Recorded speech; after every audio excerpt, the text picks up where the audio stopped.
وجيء يومئذ بجهنم يومئذ يتذكر الانسان وانى له الذكرى، اور اس دن جہنم لائی جائے، اس دن آدمی سوچے گا اور اس وقت کا سوچنا معتبر نہیں ہوگا۔ جہنم کو لایا جائے گا، 70,000 اس کی باغیں ہوں گی اور ہر ایک باغ کے ساتھ 70,000 فرشتے جو اسے کھینچ کر لائیں گے، اور وہ بالکل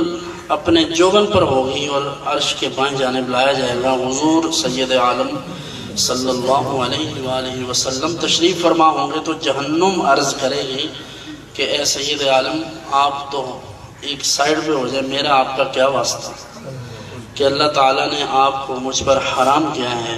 یعنی انبیاء کرام علیہ السلام دور رہنے والے ہیں جہنم سے، تو یہاں تو اللہ تعالیٰ نے عام جو مومنین ہیں، جو صحابہ ہیں، ان کے بارے میں فرمایا کہ وہ اولئک عنہا مبعدون، کہ یہ اس سے دور ہیں۔ تو حضور علیہ السلام ہی اس دن اطمینان میں ہوں گے جہاں ساری مخلوق، حتیٰ کہ انبیاء و مرسلین بھی اس وقت نفسی نفسی کہہ رہے ہوں گے، اور یہ کہہ رہے ہوں گے کہ ہمیں اپنی جان کا خطرہ ہے۔ حضرت مولانا حسن رضا خان صاحب نے کہا تھا نا، کہیں گے اور نبی اذهبوا الی غیری،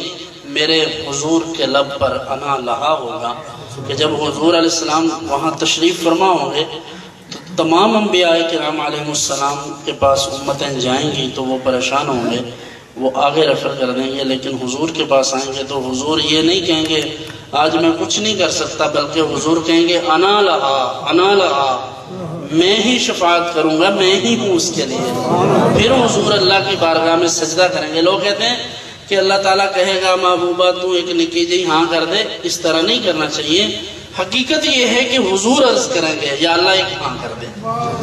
حضور اللہ کی بارگاہ میں سجدہ کریں گے، جیسے بخاری میں ہے، طویل سجدہ کریں گے،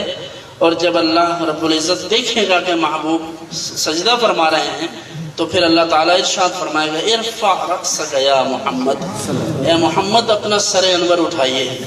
اور مانگیے جو مانگنا ہے، اور شفاعت کیجئے، آپ جس کی شفاعت کریں گے قبول ہوگی۔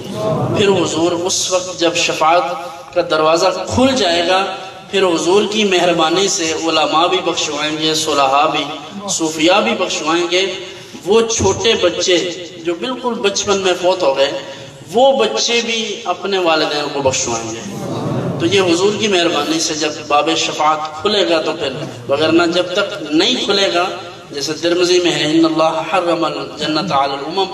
حتی تدخلها امتی، کہ حضور نے فرمایا جب تک میری امت جنت میں داخل نہیں ہوگی اللہ نے سب پر جنت کو حرام کیا ہے۔